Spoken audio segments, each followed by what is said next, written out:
আজ মহান ২১শে ফেব্রুয়ারি। আজকের এই দিনে আমার ভাইয়েরা তাদের প্রাণ দিয়ে, তাদের জীবন দিয়ে, তাদের রক্ত দিয়ে আমাদেরকে বাংলা ভাষায়, আমাদের স্বভাষায়, আমাদের মাতৃভাষায়, আমাদের মায়ের ভাষায় কথা বলার এক মহান সুযোগ আমাদের এনে দিয়েছে। আজ আমরা এই সমগ্র বাঙালি জাতি আজ আমরা আমাদের আত্মতৃপ্তি নিয়ে প্রাণ খুলে আমরা বাংলা ভাষায় কথা বলতে পারি। আজ আমরা আমাদের অধিকার প্রতিষ্ঠায় কথা বলতে পারি। আমরা বাংলাদেশে 47 সালে এই উপমহাদেশ ভাগ হওয়ার পরে, বিশেষ করে ভারত পাকিস্তান ভাগ হওয়ার পরে প্রথম যে বৈষম্য, প্রথম যে আঘাত এসেছিল এই উপমহাদেশে, বিশেষ করে পাকিস্তান জুড়ে আমাদের সাংস্কৃতিক যে প্রাণস্পন্দন সে ভাষার উপরে। পাকিস্তানিরা তৎকালীন পাকিস্তানিরা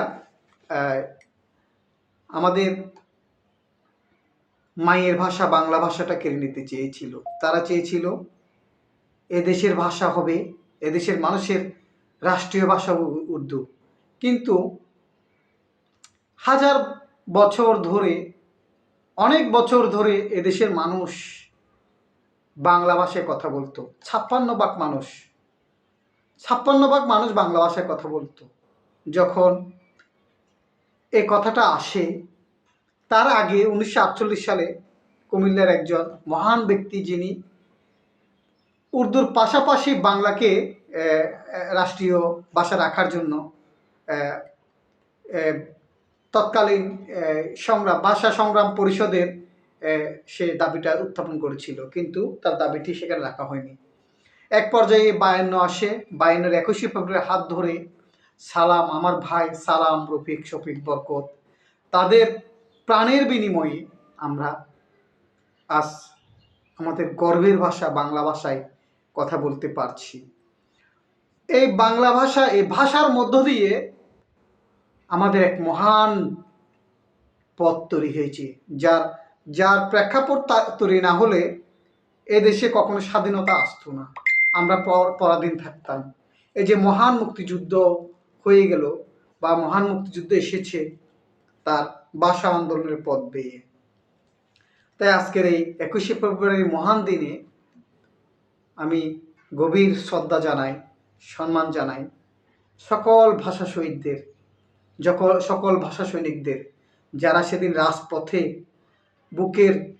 বুকটাকে পাতিয়ে দিয়েছিল ভাষাকে রক্ষার জন্য, যাদের প্রাণ, যাদের জীবন উৎসর্গের মধ্য দিয়ে আমরা আমাদের মায়ের ভাষায়, আমাদের প্রাণের ভাষায় কথা বলতে পারছি। সে সাথে একটি অনুরোধ জানাবো, আমাদের বাংলা ভাষার যে চর্চাটা অন্যান্য ভাষা, মিশ্র ভাষা যুক্ত হয়ে কিছুটা ম্লান করলেও আগামীতে এই ভাষাটাকে আরও মহিমান্বিত করতে আমরা নানাভাবে উদ্যোগ গ্রহণ করা জরুরি। রাষ্ট্রীয়ভাবে বিশেষ করে রাষ্ট্রীয়ভাবে এই উদ্যোগটা বাস্তবায়ন করা গেলে এই ভাষা থেকে অনেক প্রজন্ম অনেক কিছু উঠিয়ে নিয়ে আসবে। আমাদের বৈচিত্র্যভাবে, সাংস্কৃতিকভাবে এই দেশ অনেক উর্বর।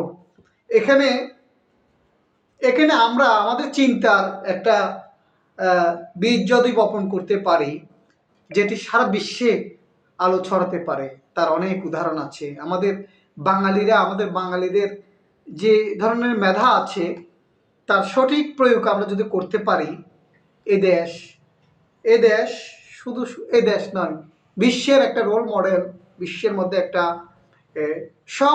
সমর্যাদায়, স্বমহিমায় অধিষ্ঠিত হওয়ার মতো গৌরব অর্জন করতে পারে। তো সে ক্ষেত্রটা তৈরি করে দিতে হবে। সে ক্ষেত্রটা আমাদের একেবারে সমাজের রন্ধে রন্ধ থেকে সমাজ এটার চর্চাটা করতে হবে। এটার মূল মূল যে শুরুটা রাষ্ট্রীয়ভাবে হওয়া উচিত। আমাদের তরুণ প্রজন্মদেরকে বিভিন্ন লেখালেখিতে, বিভিন্ন চর্চাতে, বাংলা ভাষার চর্চাতে আরও বেশি উদ্বুদ্ধ করা উচিত।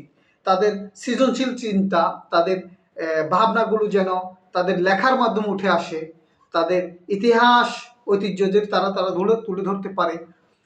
তাদের সেই উৎসাহটা, তাদের সেই অনুপ্রেরণাটা তৈরি করার পথ তৈরি করতে হবে, তৈরি করার পথ প্রশস্ত করতে হবে। আর সেটা একমাত্র সম্ভব হবে রাষ্ট্রীয় পৃষ্ঠপোষকতায়, রাষ্ট্রীয় একটা দিক নির্দেশনার মাধ্যমে। তাদেরকে যদি আমরা সে পথ করে দিতে পারি, আগামীর বাংলাদেশ একটি বিশ্বে রোল মডেল, বিশ্বে স্বমহিমায় তার মর্যাদা ছড়িয়ে দিতে পারবে। এ বিশ্ব থেকে, এ দেশ থেকে এ বিশ্ব একদিন অনেক কিছু শেখার আছে। যেমন আজকের আমাদের স্বদেশী ভাষা আন্তর্জাতিক ভাষা হিসেবে যেমন স্বীকৃতি পেয়েছে, এরকম আরও অনেক কিছু সৃষ্টি হবে যেটি সারা বিশ্ব পালন করবে। ধন্যবাদ, ভালো থাকুন, সুস্থ থাকুন। অন্যদিন অন্য একটি ভিডিও নিয়ে আসবো। আবারও আমি মহান ভাষা সৈনিকদের, যাদের প্রাণের বিনিময়ে দেশ পেয়েছি, তাদের প্রতি গভীর শ্রদ্ধা, সম্মান। ধন্যবাদ, ভালো থাকুন, সুস্থ থাকুন।